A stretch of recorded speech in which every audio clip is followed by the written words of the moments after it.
Hey guys, so I figure I owe y'all a video to explain what the heck is going on and why I'm walking around in Portugal. This is our apartment. That one right there. So, as many of you know, we've been living in Korea for the last 3 years, starting a branch of an American Christian school, and we committed to being there for 3 years. Well, that 3 years was up in June of this year. What you might not know is that Jordan actually moved back to America after just 2 years in Korea. And she was living with Matt's parents in Oklahoma for what was her junior year of high school. So we figured our plan would be when the 3 years was up, we would go back to Oklahoma and rent a place there so that Jordan and Madison could just graduate from high school there, because by that point, Jordan would be going into her last year and Madison would just have 2 more years. So the plan was just to live in Oklahoma. Honestly, none of us were very excited about moving back to America. Everything is crazy there and everything's so expensive. And anyway, we would have to get cars. Like, it would be quite a financial hurdle for us to go back. But that was going to be the plan. That seemed to make the most sense. Well, when we went back for Christmas break, Jordan was like, I don't think I want to be in America. And then Madison was like, yeah. Now, Eli is fine with wherever, right? And of course he loves America because that's where the grandparents are, right? Like, he loved visiting the grandparents in Oklahoma and in Florida this summer. Anyway, so I was like, oh gosh. So this was December of last year, December of 2022.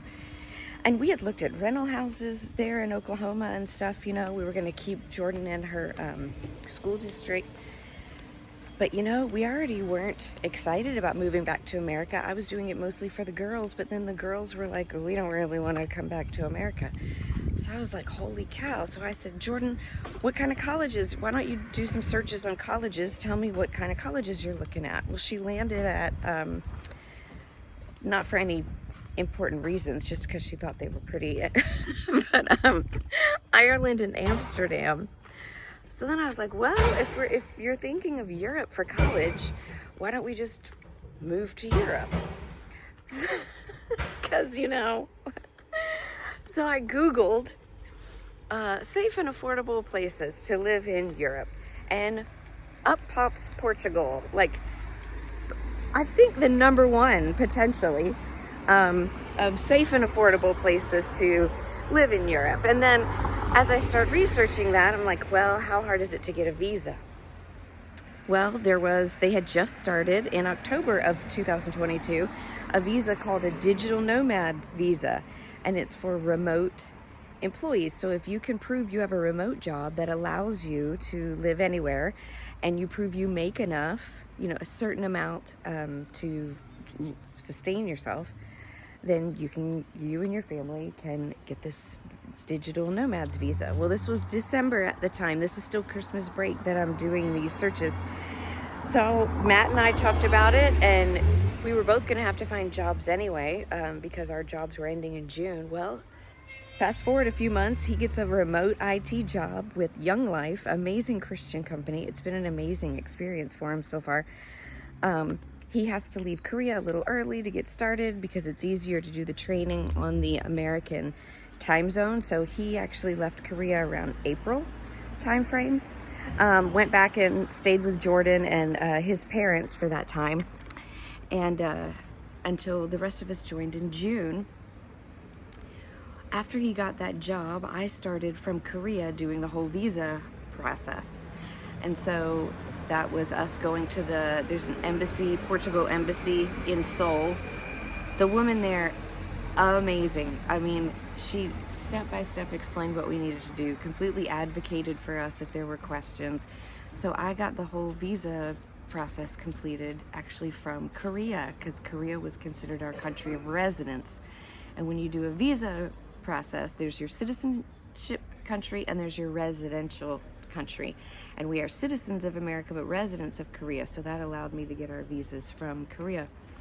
So that process started maybe around April. By June, actually before we left Korea, now that I think of the time frame, we left Korea around June 16th.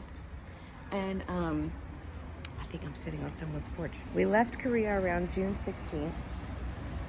And before June 16th, I got the approval that all of our visas had been approved. Sorry, a hearse just drove by and there's a long procession. Oh, that's kind of sad. All of our visas got approved. While we were in Korea, I got all the visas stamped into our passports. I got Matt's passport because Jordan finished school in May in America and wanted to come stay in Korea till we left. So she brought Matt's passport back to Korea, got all the passports, got them all stamped with visas. We left Korea in June, visited America during July and August. Well, not really August, because August 1 was our flight to Lisbon. So we visited family in Oklahoma, visited family in Florida, in Ocala, Florida. From there, we sold Jordan's car, rented cars to then drive everybody and our 27 bags and our dog to Miami, because Miami is one of the few cities in America that flies directly to Lisbon. We needed a direct flight because of our dog. Drove to Miami, flew from Miami to Lisbon, and got here with the time zone August 2nd. And as I videotape this, I think it's like August 9th. I'm heading to the bank to get my online banking app fixed, and we are now living in Portugal. So we got our visas, but then the next step is an appointment with immigration to get our actual residency cards. That's a burger. Chicken, actually. McCrisp from McDonald's. Jordan and Matt have already had their successful immigration appointments. No, they do not schedule you together as a family. Wouldn't that be nice? In fact, all 5 of us originally were scheduled for same date, same time, 5 different cities. Now tell me how we make that happen. So we found a woman, thank God for her, who we paid to get on the phone with immigration and get some of our appointments changed, but they're still pretty scattered. So Jordan and Matt did theirs already. Madison and Eli are next. That's around like August 14th. And then I'm last in September. And for the last 2 appointments, we've got to travel all the way down to Lisbon, which is about 2 hours, a 2-hour drive. So the city that we're living in is Coimbra, and it was the original capital of Portugal long ago, before Lisbon. And it is kind of like a college town. There's a university here, I think one of the oldest universities in the world, actually, University of Coimbra. And the month of August is very quiet here in Coimbra because everybody's gone. In fact, many restaurants and things are closed during the month of August. Everybody takes vacations, so they leave Coimbra and they go down south, like to the Algarve or Cascais, southern parts of Portugal normally, and all the students are away too. So I have heard that life will be very different and much louder come September.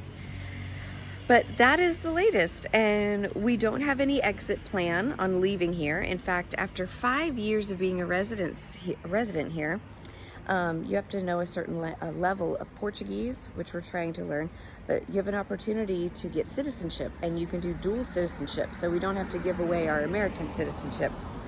So right now, our plan really is to stay here until we feel like we should go somewhere else. So we'll see. Now, Portugal is a socialist country, very high taxes. I'll go into that later. So prices on the surface are very low, but then you're taxed on everything at like 25%. So they not only like an income tax if you make money here in Portugal, but also a value-added tax on everything, and that's how they pay for, you know, their national health care. So the taxes can totally kill you. But that's another video for another time. I just wanted to quickly explain why in the world we're hanging out in Portugal and why we're not in Korea anymore, and that's the story. So follow our adventures because now we're in Portugal. Oh, okay, I'll say goodbye in Portuguese. Até já.